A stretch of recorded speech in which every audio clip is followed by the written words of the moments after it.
मला काय आपल्याकडे भारतात जो आता कुठे ते पहलगामला जो हल्ला झाला, मी ज्यावेळेला त्याच्यावरचं मी पहिलं ट्विट जेव्हा केलं त्यावेळेला मी सांगितलं होतं की ज्यांनी हल्ला केलाय त्यांना ते अतिरेकी दहशतवादी जे कोणी असतील त्यांना आपण धडा शिकवला पाहिजे आणि अत्यंत कठोर असा की त्यांच्या पुढच्या पिढ्यांना लक्षात राहायला पाहिजे. पण दहशतवादी हल्ल्याचं उत्तर युद्ध नसतं,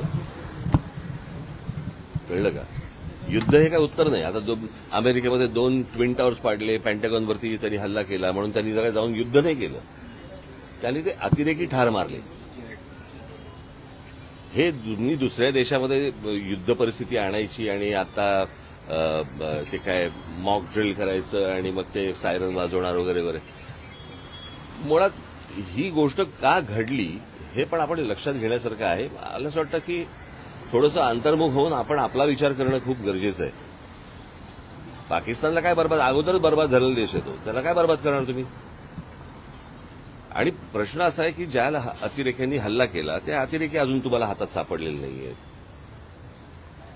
ज्या ठिकाणी इतके हजारो काय ज्याला आपण पर्यटक जिथे जात आहेत, इतकी वर्ष जात आहेत, तिथे सिक्युरिटी का नव्हती हे मला असं वाटतं हे प्रश्न जास्ती महत्वाचे आहेत.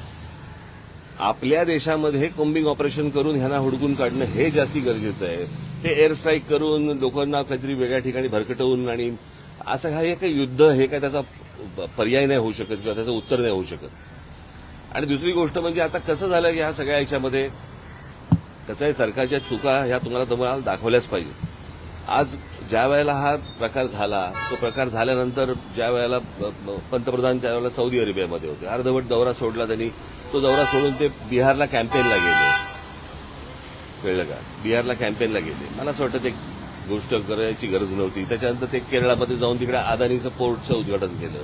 त्याच्यानंतर इकडे काहीतरी फिल्म इंडस्ट्रीसाठी काहीतरी वेव्हचा कार्यक्रम केला, तिकडे द्याल. इतकी जर गंभीर परिस्थिती आहे तर या गोष्टी टाळता आल्या असत्या. आणि त्याच्यानंतर येऊन ते काय मॉक ड्रिल करायचं आणि मग काहीतरी एअर स्ट्राईक करायचं, मला असं वाटतं की हे काही उत्तर नाही या गोष्टींवरचं. जे अतिरेकी आहेत ज्यांनी हा हल्ला केलेला आहे, मला असं वाटतं त्यांना हुडकून काढणं, त्यांचा बंदोबस्त करणं आणि संपूर्ण देशभर मला असं वाटतं की तुम्ही हे मॉक ड्रिल करण्यापेक्षा कोम्बिंग ऑपरेशन्स करा जिकडे जिकडे तुम्हाला माहिती आहेत.